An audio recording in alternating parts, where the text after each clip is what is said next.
দিনটা আমার জন্য স্পেশাল ছিল, কিন্তু এই দিনটাতে আমার কেন জানি মনটা খারাপই থাকে বরাবর।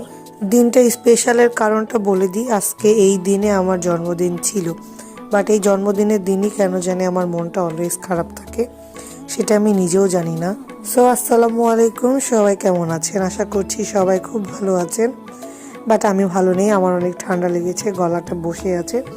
সামনের ভয়েসটুকু শুনে অবশ্যই বুঝে গিয়েছেন গলাটা অনেক দেবে আছে। সেদিনে আমার অনেক মন খারাপ ছিল, কেন জানি অনেক বৃষ্টি হচ্ছিল বাইরে।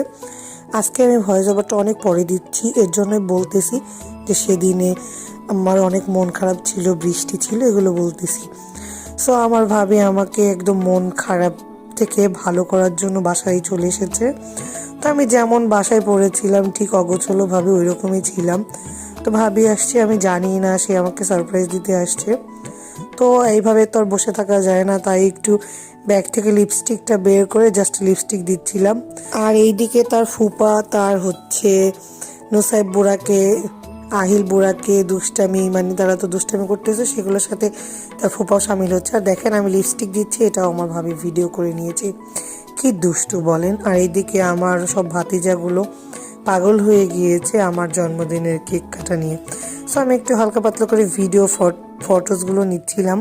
তো ওদের আর তর্স হইতেছিল না, আমি বললাম বাবু একটু দাঁড়াও, তারপরে তোমাদের নিয়ে আমি কেক টেক কাটবো।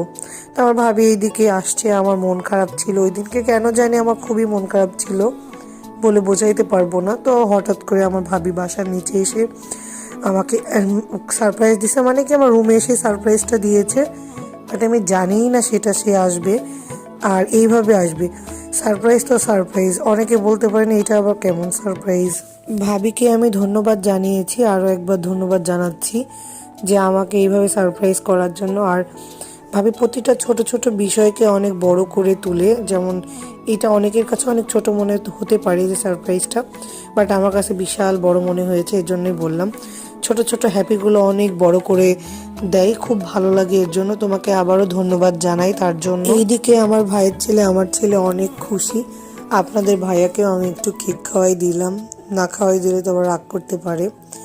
আর এইদিকে শেষ পর্যন্ত আমার ভাবি আমাকে কেক খাওয়াইতে চলে আসলো। আমরা ওই দিনকে অনেক মজা করেছি, সবাই মিলে অনেক মজা করেছি। ছোট ছোট বিষয়গুলোতে আমরা খুবই এনজয় করি, আর ভাবি আমাদের এই বিষয়গুলো অনেক অনেক লক্ষ্য করে। আর আমরা এই সময় কী যে বকবক করতেছিলাম না করতেছিলাম তা ঠিক নাই, যে আমি, আমার ভাবি, আমার ভাইয়ের ছেলে এবং আমার ছেলে মিলে। আপনারা সবাই আমাদের জন্য দোয়া করবেন, আমাদের এই ভালো মুহূর্ত, এই ভালো মধুর সম্পর্ক